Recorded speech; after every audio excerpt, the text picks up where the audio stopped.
stomping ground? It feels really good to be back, basically home. I spent a lot of time here from 2010 to basically 2013, and actually really after that too, from coming back from pro ball, coming in here and practicing, and seeing all the guys and spending time with them, and being with the coaches that I grew up playing with, basically Coach Cohen and Coach Mingione and them, and Coach Thompson's gone, but we still communicate and talk and stuff like that, and I always wish him well. What do you expect out of the 2016 Bulldogs this season? I expect great things as always. You want to always encourage the guys and encourage your players and guys that come after you, and wish them well. For better or for worse, they may be very bad. They may be very good. They may be a College World Series team. It may not be a 50-win game season, but we're always going to support them.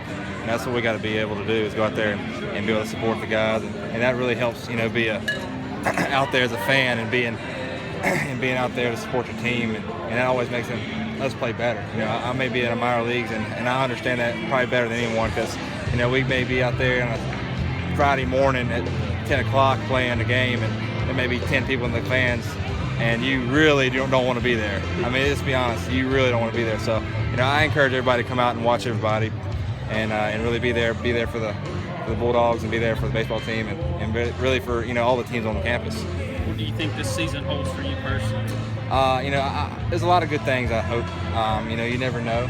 You can look forward to it and see maybe in the future what things may hold, but you never actually know until you get going at the end of spring training, when they tell you where you're going to be. That's the bottom line there.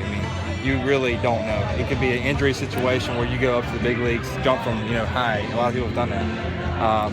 But so, I wish everybody well. Obviously, you don't want anybody wishing anybody hurt like that. So, I always want to be able to be the best player on the field and win my position that way. So, hopefully, I get a shot. If I don't, I'm going to be there next year. When do you report? I report the 23rd, but I'm leaving Friday 19th. And where is it? Peoria, Arizona. Just how big is it to actually be a part of the spring training with the big league, with the big team? There's not very many guys. I think there may be 50-something guys that get to do that. So I'm very blessed to be able to be part of that, and be able to experience it, and be part of maybe a great team, great World Series team.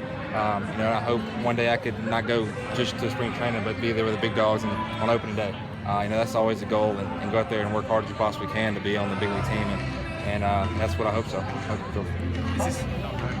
How often do you look back on all your college days and things, and how do you think it prepared you for what's ahead for you? Playing in front of 15,000 fans on Super Bowl all weekend, that sort of stuff. Oh yeah, I look back for it basically every day. I enjoyed my time here probably more than others.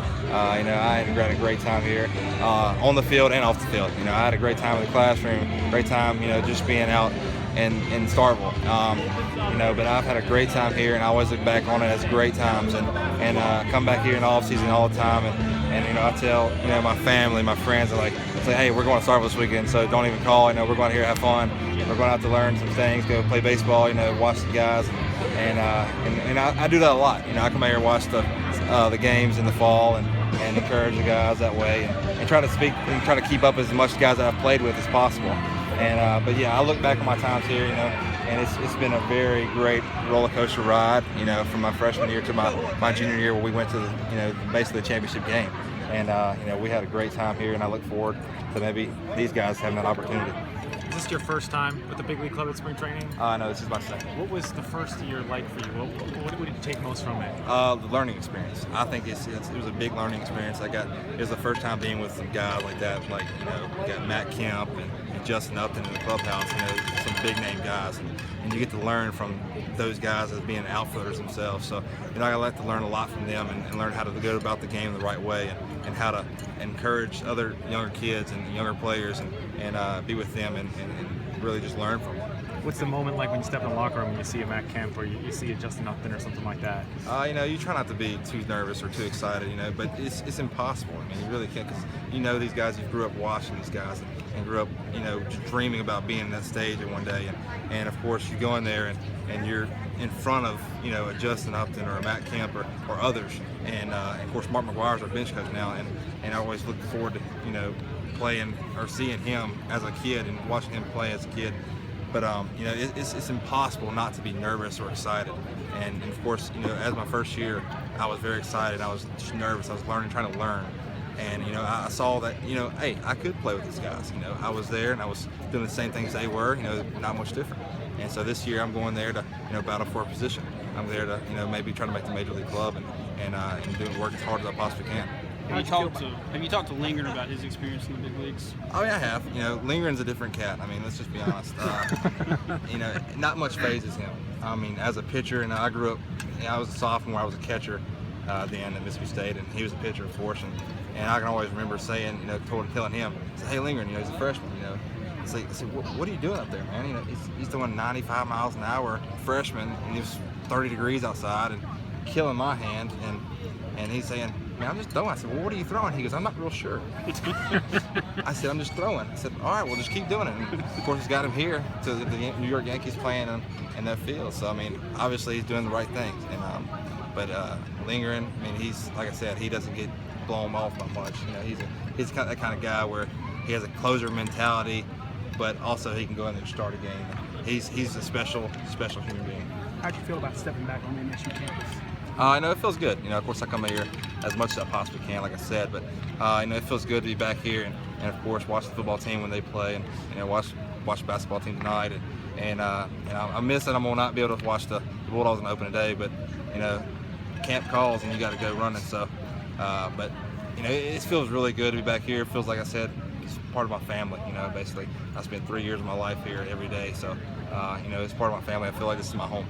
You talked about Jacob a little bit. Do you keep up with Kendall as well? I do. Kendall had an outstanding 2 years now, and obviously he says it's because of his cutter and everything, but I think it's his hard work mentality. Kendall's probably one of the hardest working people I've ever seen. From his 4 years here, and me getting to spend time with him as a catcher as well, like I said, and getting to see his work ethic and me learning from him as well, because he was older than me, and get to learning from there, and him being one of my mentors, and seeing how hard he works and how much effort he puts into every game and how much love for the game he has, and it's really special. What was your first year in the minors like after obviously leaving here, College World Series, kind of the rock star, and then being a minor league baseball player? What was that adjustment like for you? It was very different. I mean, I want to be honest. I went from the College World Series having 15,000+ people in the stands, and then going to Eugene, Oregon, where Oregon Ducks play, and having 20 guys in the stand and playing with a bunch of high school guys that really didn't have a clue what their potential was and how to really project it, I guess you want to say. And it was a lot different from playing with the guys that knew what they were doing here under Coach Cohen and me as well, and knowing their roles and knowing everything about the game of baseball, and going there and having to teach these guys now under me, how to play and how to get better and be a leader on the team. And it was different. I mean, it really was. But we take a step forward every year and see these guys progress in the minor leagues under me. That I'm trying to help keep going too, because you always want to help. You want to teach kids and do this thing. Like I'm helping my high school team right now, and it's very flattering to see these guys come up and get better. But the same thing in minor leagues. You're there to learn. Hunter, your first year with the Missions, power numbers were there, but the average down a little bit. But when you got to El Paso, I mean, you just tore it up from day one. What adjustments did you make from AA to AAA to improve that average? You really, it wasn't much of a adjustment period. I guess it was a kind of a field, I guess you would say. San Antonio was a big time pitcher's park. The wind blows straight in every day. It's very hot, humid. The ball doesn't fly very well. You get to El Paso and you get to play in Reno and Las Vegas and all these other places.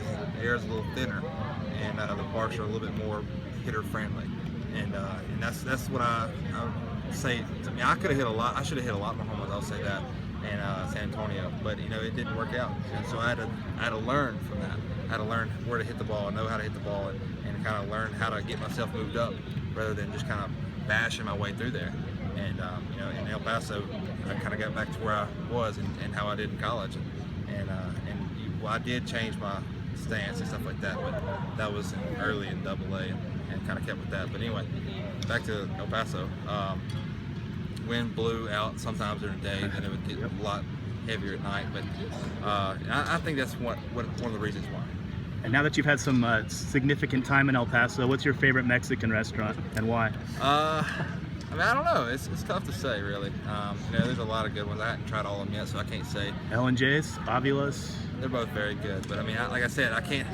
Don't worry, no one in El Paso will see this. Just, I'm I'm going to send it back. I haven't tried all of them yet, so I can't say which my favorite. But you know, Mexican's probably one of my favorite foods. So, and the one here in Starkville is tough to beat. Thanks, Hunter. Thanks.